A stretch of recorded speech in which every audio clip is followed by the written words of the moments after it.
Hi friends, ഇന്നത്തെ നമ്മുടെ special ചോറിൻ്റെ കൂടെയും ചപ്പാത്തിയുടെ കൂടെയൊക്കെ നമുക്ക് കഴിക്കാൻ പറ്റുന്ന നല്ലൊരു പൊട്ടറ്റോ ബർത്തയുടെ റെസിപ്പിയാണ്.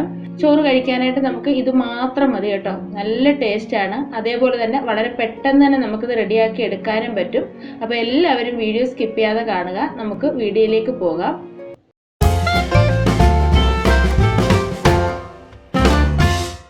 അപ്പോൾ ഇത് റെഡിയാക്കാനായിട്ട് ഞാനൊരു കടായി അടുപ്പത്ത് വെച്ചിട്ടുണ്ട്. അതിലേക്ക് നമുക്ക് 1 ടേബിൾ സ്പൂണോളം എണ്ണ ഒഴിച്ചു കൊടുക്കാം.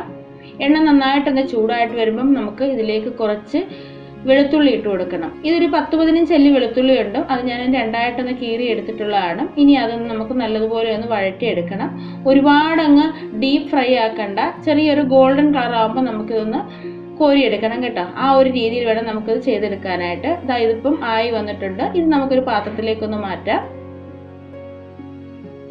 അപ്പോൾ ഇനി നമുക്കിതിലേക്ക് ആവശ്യമായിട്ടുള്ള വറ്റൽമുളകാണ്. ഞാനൊരു 5 വറ്റൽമുളക് എടുത്തിട്ടുണ്ട്.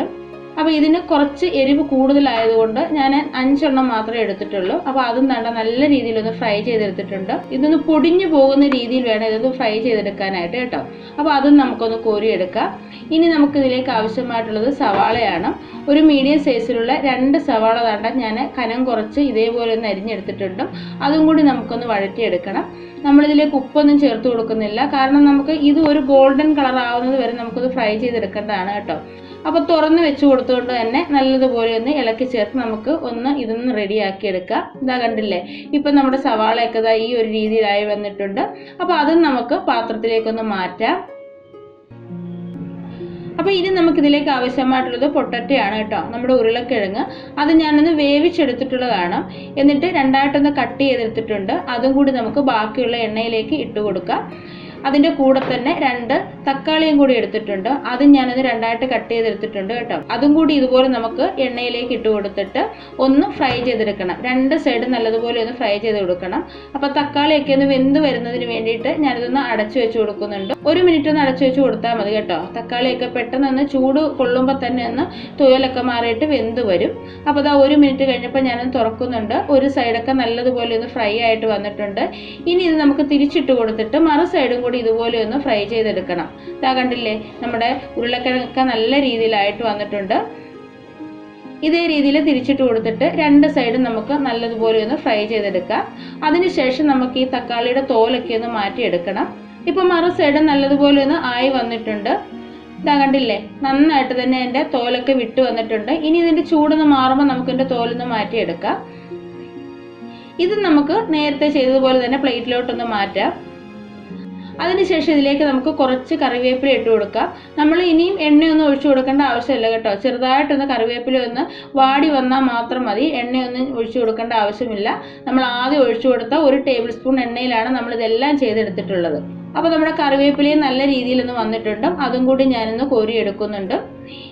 ഇപ്പം നമ്മൾ വഴറ്റിയെടുത്തതൊക്കെ ചൂടൊക്കെ ഒന്ന് മാറി വന്നിട്ടുണ്ട്. അത് ഞാനൊരു വലിയ പ്ലേറ്റിലേക്ക് ഇട്ട് കൊടുക്കുന്നുണ്ട്. നമുക്കിതൊന്ന് ചെയ്തെടുക്കാനുള്ള സൗകര്യത്തിന് വേണ്ടിയാണ് കേട്ടോ. ഇപ്പം തന്നെ നല്ലൊരു മണമാണ്. കാരണം നമ്മൾ ഈ വഴറ്റിയെടുത്ത് വെളുത്തുള്ളിയും ഉള്ളിയും എല്ലാം കൂടെ ചേർന്ന് കഴിയുമ്പോൾ തന്നെ നല്ലൊരു മണമാണ്. ഇനി നമുക്കിതിലേക്ക് വേണ്ടത് ചെറുതായിട്ട് അരിഞ്ഞിട്ടുള്ള സവാളയാണ്. ഒരു മീഡിയം സൈസിലെ സവാളയാണ് ഞാൻ എടുത്തിട്ടുള്ളത്. അതും കൂടി നമുക്ക് ചേർത്ത് കൊടുക്കാം. അതിൻ്റെ കൂടെ തന്നെ കുറച്ച് മല്ലിയിലയും കൂടി ചേർക്കുന്നുണ്ട്. ഇനി ഇതിലേക്ക് ആവശ്യത്തിനുള്ള ഉപ്പും കൂടി ചേർത്ത് കൊടുക്കാം. ഇനി നമുക്ക് ഇതെല്ലാം കൂടെ നല്ലതുപോലെ ഒന്ന് മിക്സ് ചെയ്തെടുക്കണം. ഈ പൊട്ടാറ്റോ ഒക്കെ നന്നായിട്ട് തന്നെ വെന്ത് വന്നിട്ടുണ്ട്. അപ്പോൾ ഞാൻ ആദ്യം തന്നെ പറഞ്ഞല്ലോ, നമ്മളിതിലേക്ക് എടുത്തിട്ടുള്ളത് എരിവുള്ള വറ്റൽമുളകാണ്.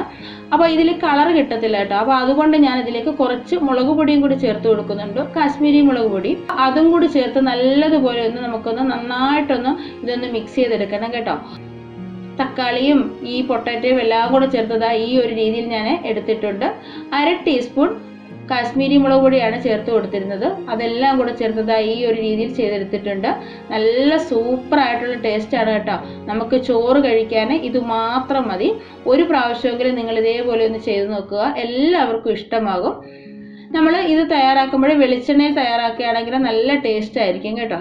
കണ്ടില്ലേ, നല്ല സൂപ്പറായിട്ട് വന്നിട്ടുണ്ട്. ഒരു പ്രാവശ്യമെങ്കിലും നിങ്ങൾ ഇതേപോലെ ഒന്ന് ചെയ്ത് നോക്കുക. നിങ്ങൾക്ക് എല്ലാവർക്കും ഇഷ്ടമാകും. അപ്പം ഇന്നത്തെ വീഡിയോ ഇത്രയേ ഉള്ളൂ. വീഡിയോ ഇഷ്ടമായിട്ടുണ്ടെങ്കിൽ ലൈക്ക് ചെയ്യാനും ഷെയർ ചെയ്യാനും കമൻറ്റ് ചെയ്യാനും അതേപോലെ തന്നെ ചാനൽ സബ്സ്ക്രൈബ് ചെയ്യാതെ ആരെങ്കിലും കാണുന്നുണ്ടെങ്കിൽ ഒന്ന് സബ്സ്ക്രൈബ് ചെയ്ത് സപ്പോർട്ട് ചെയ്യാനും മറക്കരുത്. അപ്പോൾ നമുക്ക് അടുത്തൊരു വീഡിയോയുമായിട്ട് വളരെ പെട്ടെന്ന് തന്നെ കാണാം. അതുവരേക്കും ബൈ. Thank you.